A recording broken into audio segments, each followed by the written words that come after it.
Hey, Peace and Harmony here, picking up with you where we left off, trauma bonding and the Narcissist 3. I apologize, I've had some video difficulties. The bond that's created between the abused and the abused is so strong that based on the emotional intensity, it's difficult for them to, for the abused to part ways and break that bond with their abuser. And one key aspect I want to delve into here is often the traumatic bond that is created between a parent and a child, a child and an abusive parent also can establish a traumatic bond between the child and their parents. And if this indeed is the case, it sets, on a biological basis, it sets up a predisposition for this child to be attracted to danger, risk-taking behaviors, and also dangerous people. People who kind of intrigue them, you know, the bad boy, the risky sexual behaviors, the risky business behaviors that they might be engaged in. And oftentimes we find that the narcissist and the psychopath also seem to possess these qualities of the bad boy or the risk taker or the dangerous person. And a child who has been abused in their childhood, their infancy, their teenage years, has established a trauma bond or a Stockholm syndrome with their parents. As you can imagine, the intermittent reward and punishment that goes with being raised by abusive parents. They're abusive to them, they're name calling, they're violent, they hit them, they slap them, punish, shame, scold, treat them with scorn and disdain, surrounding them with a lot of violence, passive aggressiveness, and drinking, alcoholism, drug abuse, things that are abusive or perceived as abusive to the child, creates then a trauma bond within that child, also with their parents, who is their oppressor. Let's just use that as a term because they're providing them shelter, yet they're abusive. They're providing them food, which is reward, yet they're abusive. They're, providing them, certain verbal communication, but yet they're abusive. So it's an intermittent reward and punishment cycle that establishes the bond between that parent and that child, and can also set them up to be attracting these sorts of dangerous people. Let's call the narcissist and psychopath dangerous. It sets up a predisposition for them to attract these sorts of people and personality disordered people into their life, because that is what they're used to.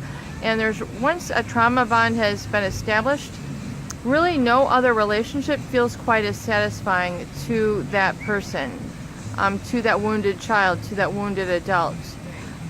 They don't feel as excited or as stimulated. They just don't feel as much with that person unless that level of chaos, of hecticness, of ambiguity, of conflict even is present in the dynamic of the relationship. So it goes to show how the origin of creating an attraction between a codependent who then draws a abusive sort of person is established and then is replaying or reenacting the original trauma bond that they might have experienced earlier in their life.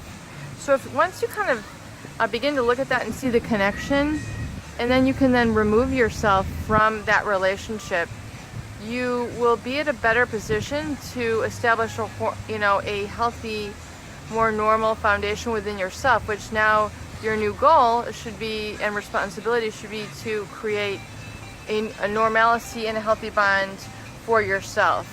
And that comes with quite a degree of self-discovery and self-exploration and self-governing, and I'm going to call it self-provision, providing for oneself, and giving up any responsibility to others for how you feel. You, as an individual, as a healthy individual, are 100% responsible for how you feel, how you react to situations, how you provide for yourself,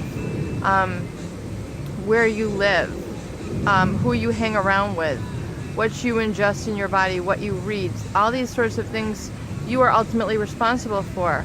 if you were abused as a child or as a teenager and you had this predisposition to be set up in kind of a weak foundation where there was quite a bit of abuse and shaming taking place, then you become, on the flip side, one to want to take care of others or drawn to others who are needy, needing of attention, needing of certain extreme requirements from you, and you're reestablishing or recreating that bond. So I want you today to kind of take a look at that. We're going to delve into this more in depth in future videos, but I think it's highly important that you understand where the bond is coming from so you can now disconnect it and begin to live free. Live in happiness, live in joy, live without regret, live in peace, and live in harmony. That is my goal for you. I hope this video has been helpful, and please watch it again. I know it's some pretty intensive information and a little bit of a scientific basis, but I really want you to understand this because I think so it'll really help you set free, and it'll help set you free, and it'll help you to really create a healthier situation in your life so you can go out and meet others who are whole just like you are whole and complete on your own. Peace and harmony coming at you. Have a beautiful day.